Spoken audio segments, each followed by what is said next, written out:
आइए सजनों, पंखा जरा क्रॉस कर दीजिए तुम, हवा हम लोग इस पवित्र पावन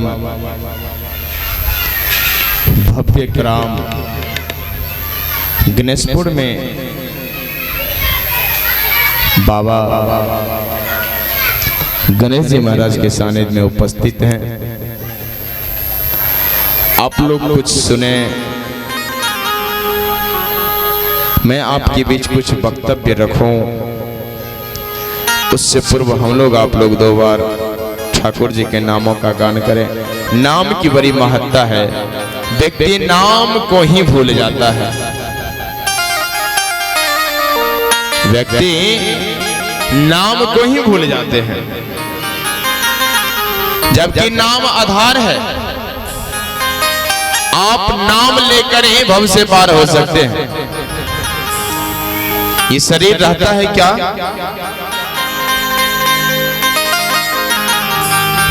पहचान। कवि मलिक मोहम्मद जैसी जी ने कहा, व्यक्ति का यहां जस रहता है और कुछ नहीं। शरीर तो मर जाते हैं,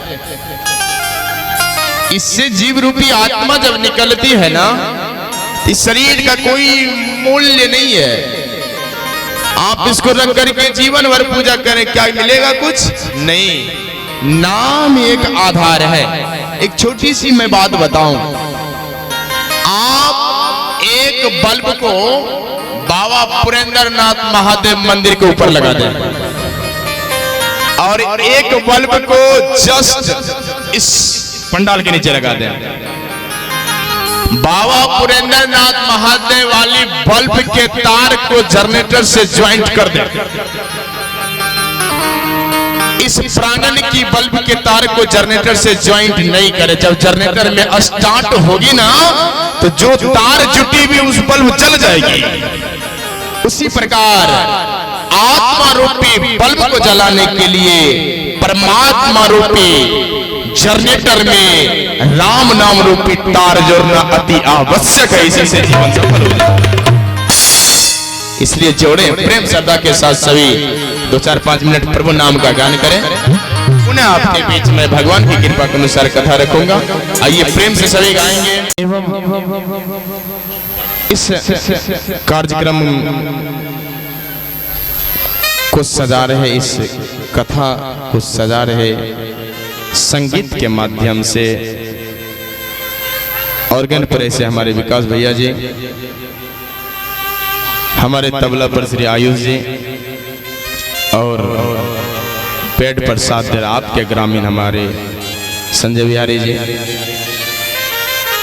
तमाम भक्तजन इस गणेश सेवा समिति के अध्यक्ष, उपाध्यक्ष, कोषाध्यक्ष, तमाम गणेशपुर ग्राम के अबला वृद्ध नर नारी सभी का सहयोग एवं इस मंच का उद्घाटन माननीय क्षेत्रीय चहेते बिहार विधानसभा के उपाध्यक्ष श्री नरेंद्र नयन यादव जी एवं जिनके माध्यम से मैं आपके बीच प्रसारित हुआ हूं। प्रथम बार हमको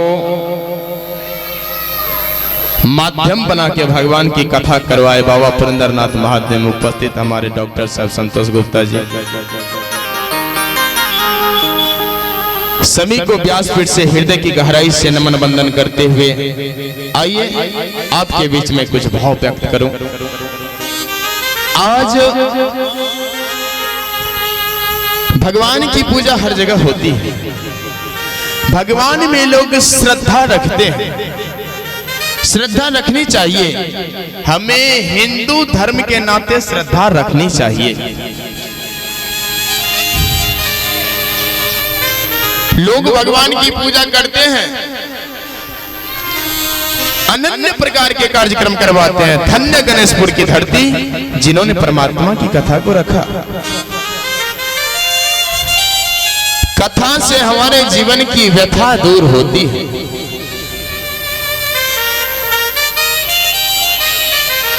बशर्ते हमें अपने आप को साध के बैठना है।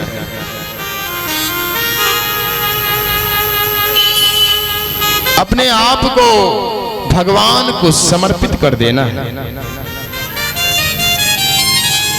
जीवन में परिवर्तन होगा, निश्चित परिवर्तन होगा,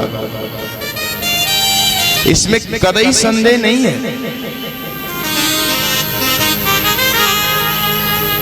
याद रखिए माता जी, गोस्वामी जी ने मानस में पहला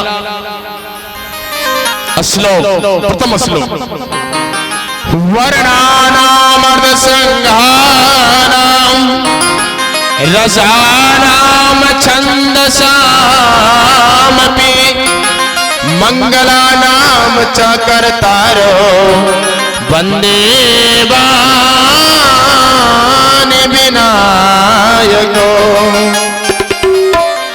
वर्णानाम अर्थ वर्ण शब्द से शुरुआत किया। वर्णानाम संज्ञानाम रसानाम छंदसामपि मंगलानाम च कर्तारो वंदे वानि विनायको। पहले मैया सरस्वती को प्रणाम करके गणेश जी का वंदना किया गोस्वामी जी। जो गणेश जी की प्रतिमा आप बैठाए हैं,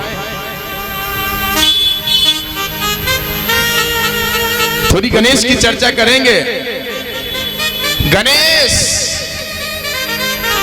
गणेश का संधि विच्छेद करें। गण प्लस इस, गण मतलब जनता, इस मतलब मालिक। जो जनता का मालिक वो गणेश। आप समाज में प्रतिष्ठा लाना चाहते हैं तो गणेश बने।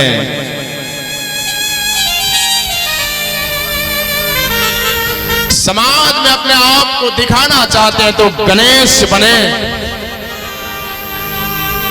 मुखिया बनना चाहते हैं तो गणेश बने। सरपंच बनना चाहते हैं तो गणेश बने। समिति गणेश बने।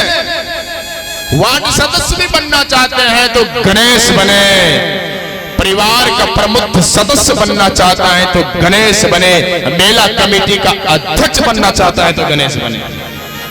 बोले गणेश का मतलब क्या होता है? कुछ तो मतलब होगा ना। गणेश जी के चेहरा का रूपरेखा देखिए, बहुत मूल्यवान। गणेश जी का सबसे पहले चेहरा में आंख देखिए। गणेश जी का आंख बहुत छोटा है, बहुत छोटा, सूक्ष्म दृष्टि। अपनी देखने की दृष्टि को बदले। प्रतिष्ठा प्राप्त करना चाहते हैं तो सूक्ष्म दृष्टि रखें। छोटा नैन, चक्षु बिल्कुल छोटा। परिवार को चलाना चाहते हैं ना तो सूक्ष्म दृष्टि रख करके बेवकूफ बन जाइए। परिवार चकाचक चलेगा, कतई दिक्कत नहीं होगा। गणेश जी का आंख छोटा है, सूक्ष्म दृष्टि रखें। देखने की शक्ति अलग रखें। जानते हैं माता जी, गुरु के सामने जाइए तो गुरुता की तरफ बैठिए।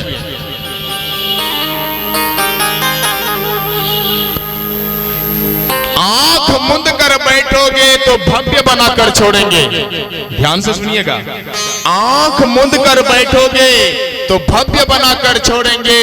हाथ पकड़ लोगे तो तुमको दिव्य बनाकर छोड़ेंगे। गुरु की गुरुता पर किंचित संदेह नहीं करना।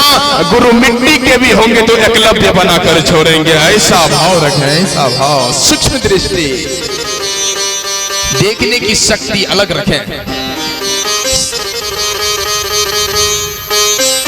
अच्छा, गणेश जी के कान को देखें ना, कान बड़ा है गणेश जी का। अपने कान को बड़ा बनाएं, सुनने की क्षमता रखें। आप सबकी वाक्य को सुन करके तब जाकर के अगर उसका उत्तर निकालेंगे ना तो वो सार्थक सिद्ध होगा, निरर्थक नहीं हो सकता है। इसलिए कान को बड़ा रखें। आप गणेश जी की प्रतिमा को बैठाए हैं तो गणेश जी से शिक्षा लेनी चाहिए।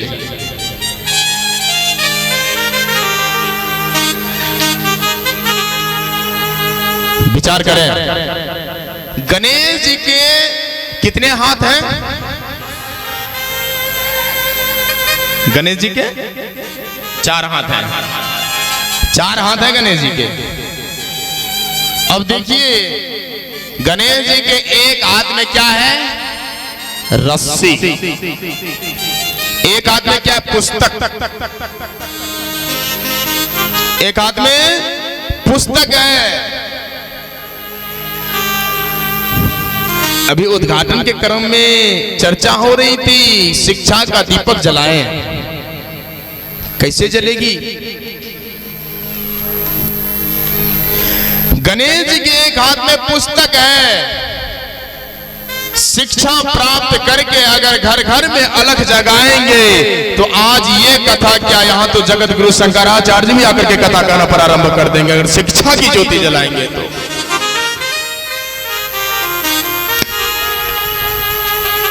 दूसरे हाथ में क्या है? रस्सी, पास। गणेश बनना चाहते हैं तो रस्सी रखो हाथ में, मतलब मर्यादा में रहो। Discipline is the very important for man in every walk of life. No work is the possible without discipline. जीवन के हर क्षेत्र में अनुशासन जरूरी है, बिना अनुशासन का कुछ भी संभव नहीं है। एक हाथ में रस्सी, अगर कहीं गलत काम कर दिए तो वही रस्सी आपको हाथ बांध देगा। हथकड़ी, वही रस्सी हथकड़ी बन जाएगी और आपको बांध के ले जाएगा। कहीं पुस्तक वाला ज्ञान ले लिए, वो रस्सी फूल से गुथ करके आपके गले का हार बन जाएगा। गणेश जी से शिक्षा लीजिए। अच्छा, ये सबसे इंपॉर्टेंट बात एक और, गणेश जी का पेट देखे है ना, पेट, गणेश जी का पेट बहुत बड़ा है। पेट बड़ा मतलब पचाने की क्षमता। जिसमें बात पचाने की क्षमता आ गई वही समाज में प्रतिष्ठित व्यक्ति बन सकता है। पचाने की क्षमता रखें। लोग आज बात नहीं पचा सकता है, कोई वहां कुछ बोल दिया कि बस तुरंत जाके बगल में उगल देगा। गणेश बनिए, गणेश। पचाने की क्षमता रखिए। आप में अगर पचाने की क्षमता आ जाएगी ना, आप घर घर अलख जगाएंगे, हम बदलेंगे जमाना। विचार करें, जागृति शंख बजाइए। इसलिए गणेश जी के पेट बड़ा, पेट बड़ा मतलब पचाने की क्षमता। जिस दिन आपके अंदर पचाने की क्षमता आ गई उस दिन सब कमेटी आपका चलेगा, संभाल के आप चला सकते हैं। मैं आपके बीच भाव अलग रखूंगा, दोहरा बेस बना रहे हैं। यही चौथी के चंद्रमा, याद रखिएगा, ये चौथ का चांद, इसी चौथ के चांद को भागवत भगवान कन्हैया ने देख लिया था तो झूठा कलंक लगा था।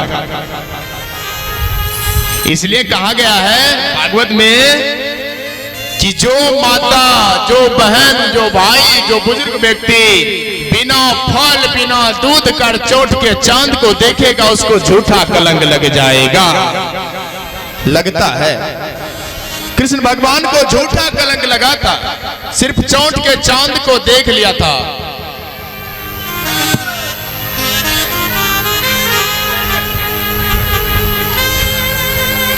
और इस बार का जो पर्व हुआ चौथ के चंद्रमा के दिन ही तीज का पर्व हुआ।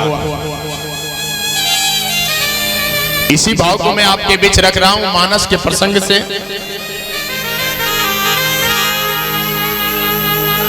कैसे रखें, किस भाव से रखें, आइए। अयोध्या में बहुत बड़ी मेला लगी थी, बहुत बड़ी मेला लगी थी, बहुत बड़ी मेला। और उस मेला का नाम था मकर संक्रांति पतंगो उत्सव मेला। हम लोग मकर संक्रांति मनाते हैं दही चूड़ा खा करके, मिथिला के वासी ना, हम लोग दही चूड़ा खाते हैं ना, दही चूड़ा तिलवा खाते हैं। इस तरह से हम लोग मकर संक्रांति मनाते हैं। अयोध्या में मकर संक्रांति पतंग उत्सव करके मनाई जाती है। उस समय प्रतियोगिता होती है पतंग उत्सव। कहीं कहीं पे फसल की कटाई की उत्सव मनाया जाता है। तो सब जगह अलग अलग है। तो अयोध्या में बहुत बड़ा मेला लगे और मेला में अयोध्या में जितने भी राज्य, अयोध्या में जितने भी जिला है, सब जिला से सब प्रतिभागी पहुंच गए। क्या करने के लिए? भाग लेने के लिए, प्रतियोगिता में भाग लेंगे। प्रतियोगिता में भाग लिया।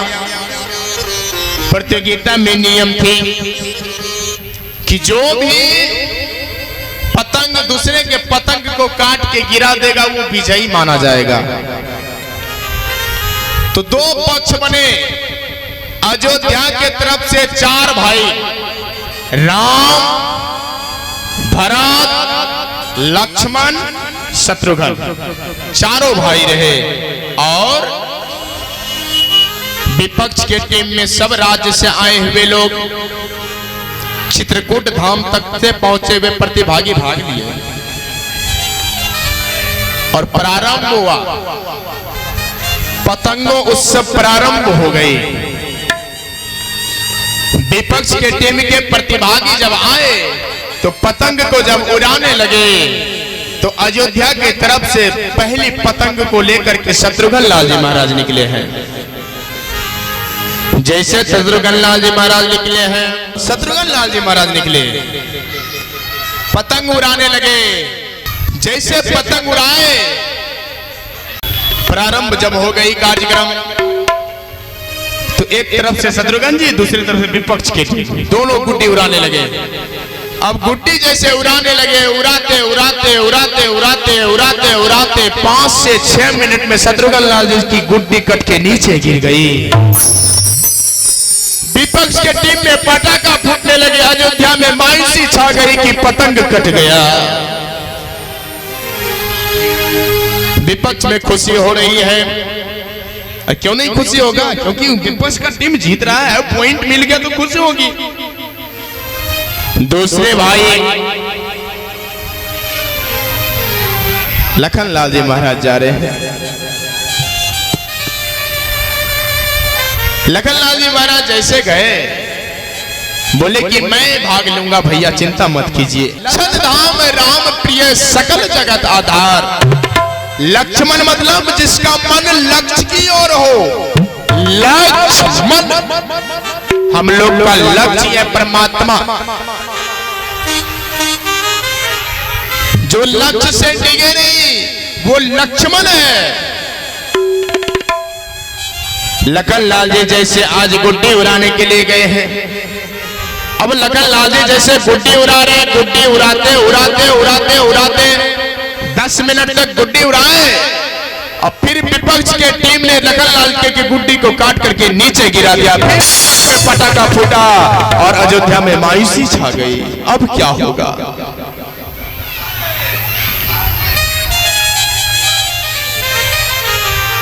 समय बदल रहा है प्यारे। समय बदलते बदलते बदलते बदलते भरत जी महाराज ने कहा भैया चिंता मत कीजिए, जो विश्व का भरण पोषण कर सकता है वो अभी है। विश्व भरण पोषण कर जोई, ताकर नाम भरत अस होई। भरत लाल जी गए हैं गुड्डी उड़ाने के लिए। जैसे भरत जी गुड्डी उड़ाने के लिए गए, भरत जी गुड्डी उड़ाते उड़ाते 5 मिनट हुआ, 10 मिनट हुआ, भरत जी की भी गुड्डी कट के नीचे गिर गई। फिर विपक्ष में पटाखा फूट गया और फिर अयोध्या में मायूसी छा गया। अब क्या होगा? जानते हैं तीनों भाई का पतंग क्यों कटा? क्योंकि जब तीनों प्रतियोगिता में भाग लेने आए तो किसी ने भगवान राम को प्रणाम नहीं किया। किसी ने सर को नहीं झुकाया।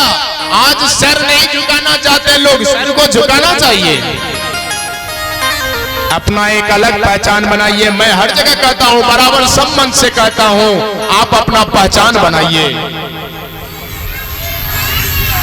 आप अपने सर को परमात्मा के चरणों में झुकाइए।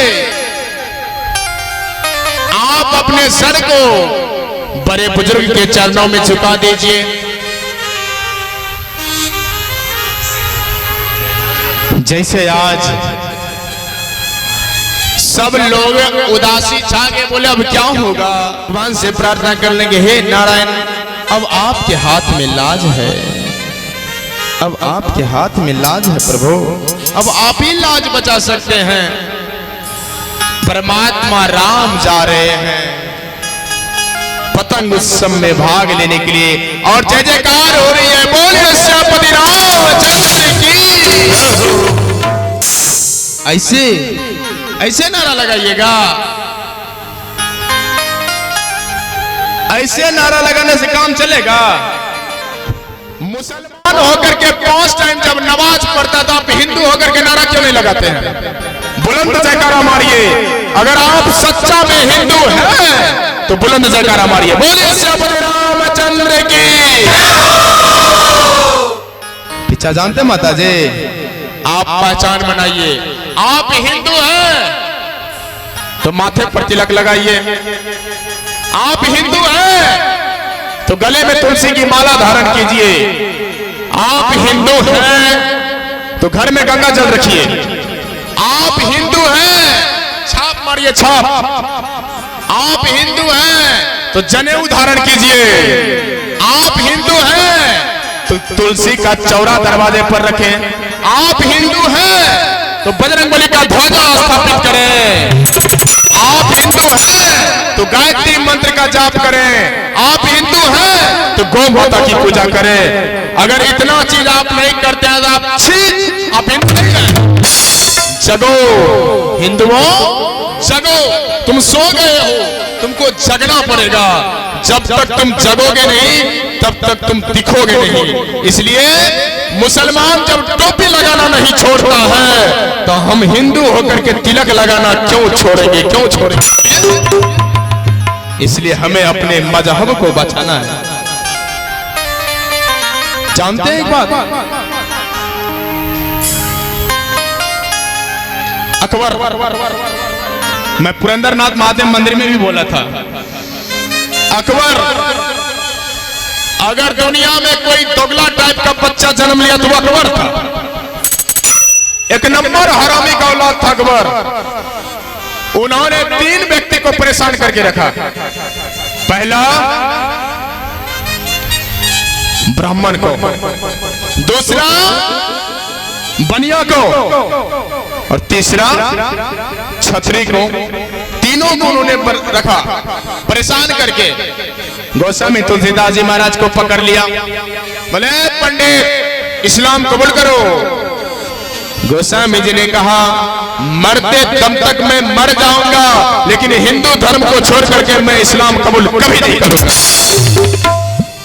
जेल में बंद कर दिया गोस्वामी जी को, और जेल में रहकर ही उन्होंने हनुमान चालीसा का पाठ 40 चौपाई का लिख दिया, और बंदरों ने प्रहार करके गोस्वामी जी को बचाया। दूसरा महाराणा प्रताप, महाराणा प्रताप को कहा कि सुनो तुम्हें इस्लाम कबूल करना पड़ेगा। जानते हैं उन्होंने क्या कहा? महाराणा प्रताप ने कहा